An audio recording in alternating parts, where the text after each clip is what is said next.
Bueno, seguimos con las presidencias fundadoras, estas presidencias que lograron construir lo que conocemos nosotros como el Estado argentino. Bueno, estamos en la presidencia de Sarmiento, habíamos dicho que Sarmiento buscaba argentinizar, de alguna manera había que, a la sociedad había que argentinizarla, de hecho este proceso de construcción, ya veníamos de lo que era el Virreinato de Río de la Plata, las autonomías provinciales, la época de Rosas, pero no había, sí había entidades políticas, pero no había una construcción de la argentinidad. Bueno, eso recién se logra después de estas presidencias, como yo la llamo presidencia fundadora, la presidencia de Mitre, que logra unificar el Estado, más allá de que lo hizo con una brutal represión y someter de alguna manera con el ejército a las provincias del interior. Lo que hace Sarmiento es argentinizar, construir este Estado a través de la educación, teniendo en cuenta la ola de inmigración que había, especialmente en los países de España e Italia, así que se debería argentinizar a esos chicos.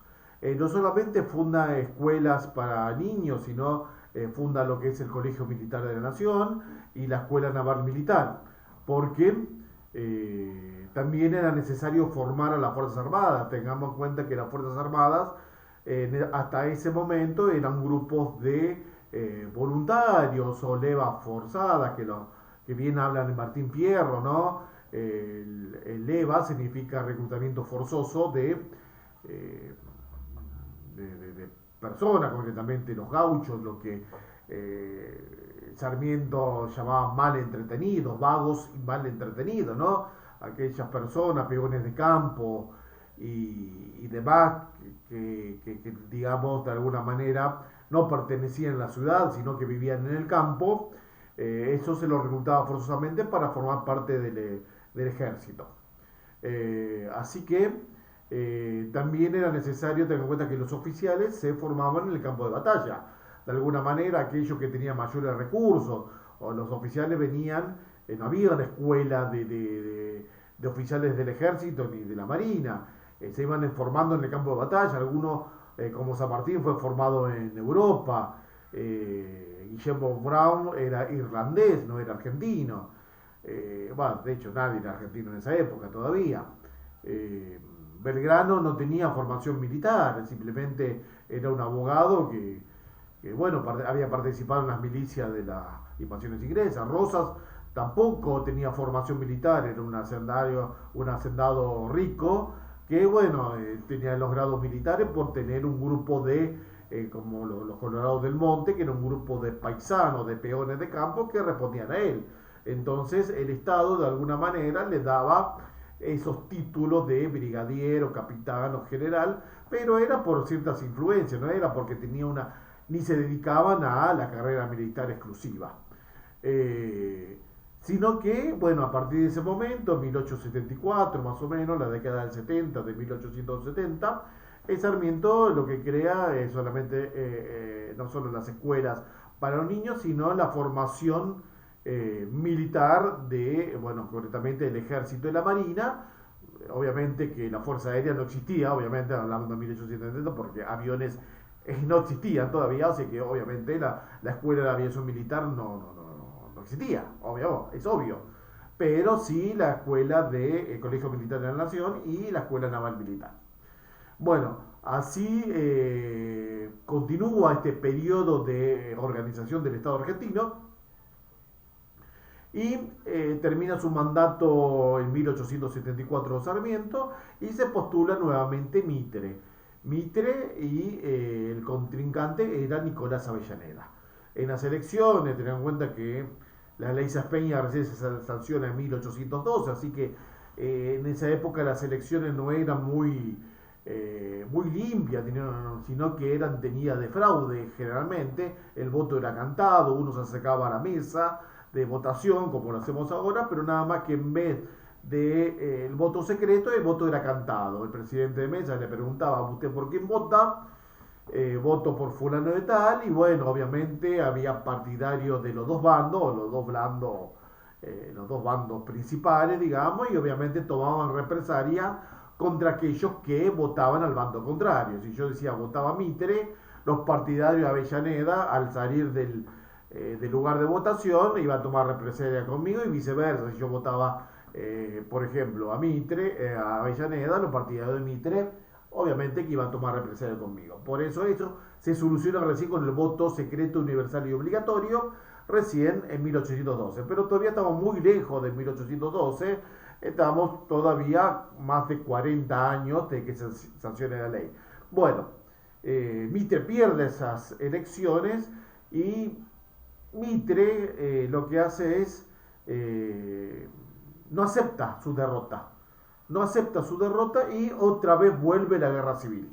Mitre contra el Estado de Buenos Aires. O sea, el Estado de Buenos Aires con su presidente legítimo, el que había ganado, que era Nicolás Avellaneda. Mitre obviamente no acepta esa derrota, no acepta la derrota partidaria y bueno, se levanta otra vez en armas contra el Estado Nacional. O sea, Mitre contra prácticamente, podríamos decir, la provincia de Buenos Aires o los liberales, porque era un partido, porque no era la provincia de Buenos Aires que estaba separada como en la década del 60, sino que ahora Mitre, él personalmente, no aceptaba la derrota como presidente. Así que se levantan armas y se producen dos batallas allá por 1874, la batalla de La Verde y la batalla de Santa Rosa.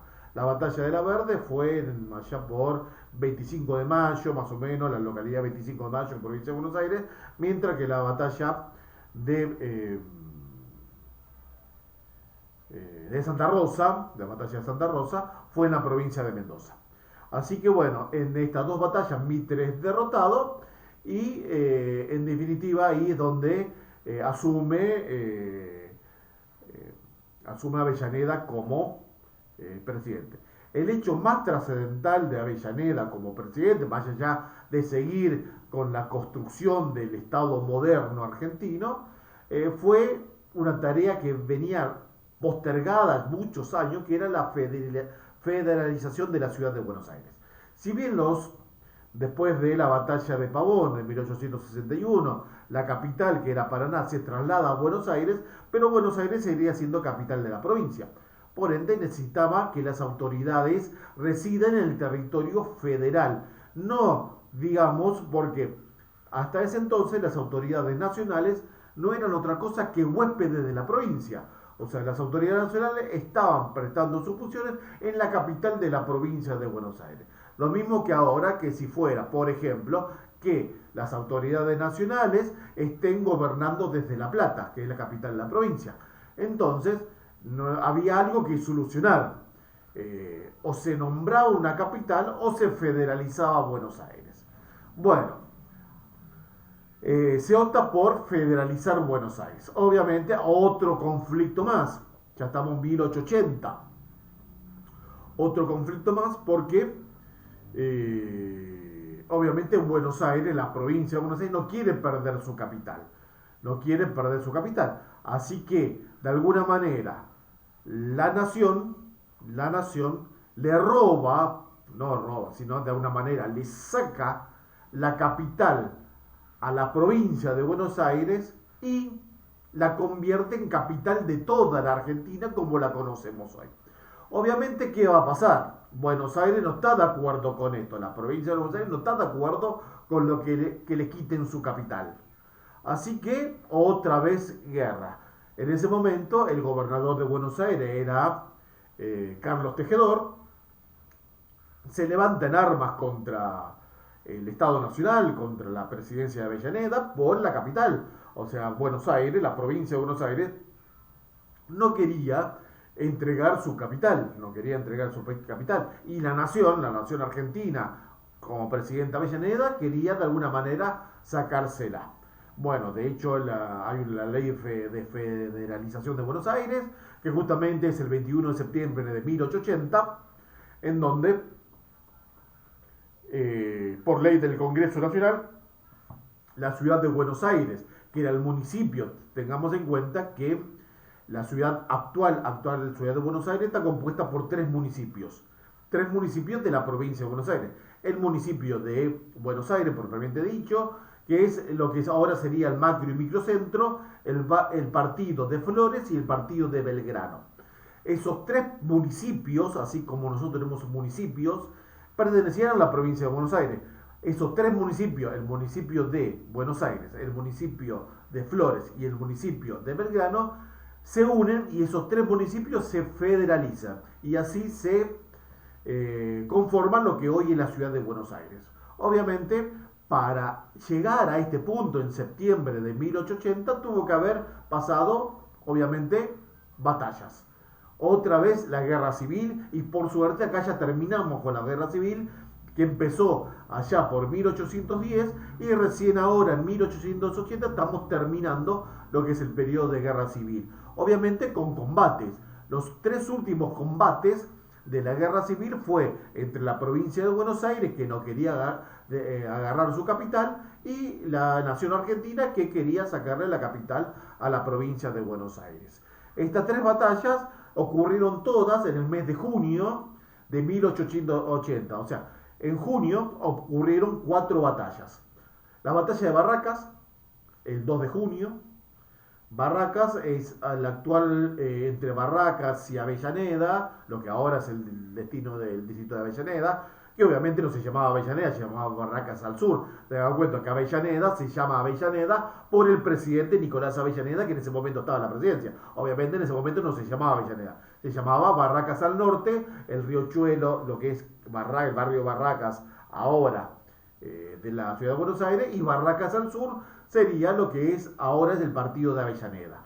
Ahí donde en la zona más o menos del puente Porredón, en el riachuelo, ahí se produce el 2 de junio la batalla de Barracas. Ahí gana la provincia de Buenos Aires. Entonces, de alguna manera, la provincia de Buenos Aires, bueno, listo. Ya ganamos la primera batalla, así que va a ser difícil que los derrote. Entonces, las tropas, digamos, de la provincia de Buenos Aires cruzan el riachuelo y se asientan en lo que es actualmente el territorio federal, digamos, ¿no? Que todavía no era territorio federal porque no había salido la ley todavía, pero era parte de lo que se pretendía federalizar. Después, el 17 de junio, o sea, 15 días después de la batalla de Barraca, en Olivera es un pueblito que está entre Luján y Mercedes, se produce otra batalla, que es la batalla de Olivera, donde las fuerzas porteñas, o sea, ya no son porteños, son de Buenos Aires, son derrotadas. Después se vuelve a atacar de vuelta, Buenos Aires vuelve a atacar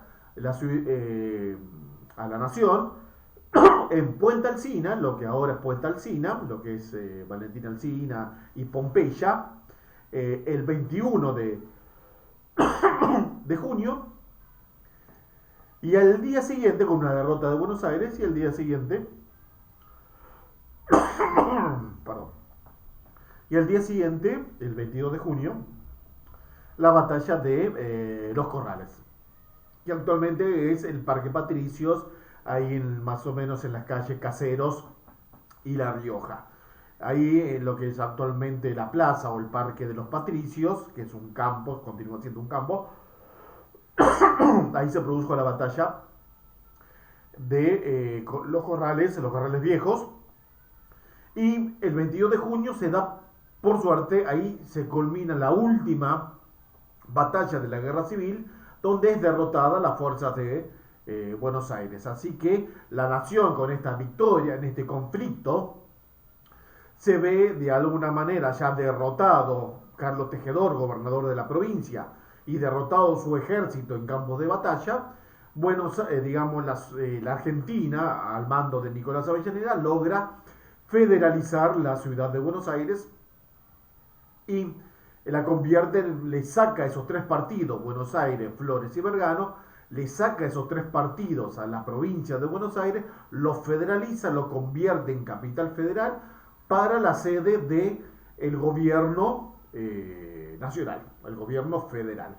Y la provincia de Buenos Aires se queda sin lugar, donde obviamente, como antes las autoridades de la nación estaban como de huésped en la provincia de Buenos Aires usando su capital, Ahora es al revés.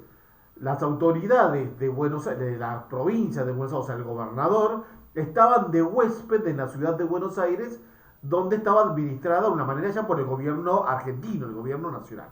Así que 2 años después, en 1882, eh, Dando Rocha, siendo gobernador, bueno, después de la derrota la federalización de Buenos Aires, el gobierno nacional interviene en la provincia, bueno, se llama de vuelta a elecciones y sale como ganador, como gobernador de la provincia de Buenos Aires, Dardo Rocha. Dardo Rocha lo que hace es fundar La Plata. Funda la ciudad de La Plata, que es creada de la nada, porque en La Plata no había nada, simplemente lo que hace Dardo Rocha es por eso ese sistema, ese diagrama tan circular que tiene La Plata de un cuadrado perfecto, cruzado con dos diagonales, es una ciudad moderna creada especialmente para ser capital de la provincia. No era que había una ciudad y a partir de ese momento pasó a ser la capital. La Plata no existía, hasta 1882 La Plata no existía. Existían otros pueblos, sí, pero no La Plata. Y La Plata, Dardo Rocha la crea especialmente para convertirse en la capital de la provincia de Buenos Aires. Eso pasa en 1882, funda la ciudad de La Plata y a partir de ese momento Buenos Aires pasa a ser capital de la República Argentina y La Plata, obligatoriamente por la nación habérsela quitado su capital, que era Buenos Aires, la ciudad de Buenos Aires, funda lo que es la ciudad de La Plata para su capital. Bueno, de esta manera terminamos todo lo que es el periodo de las guerras civiles.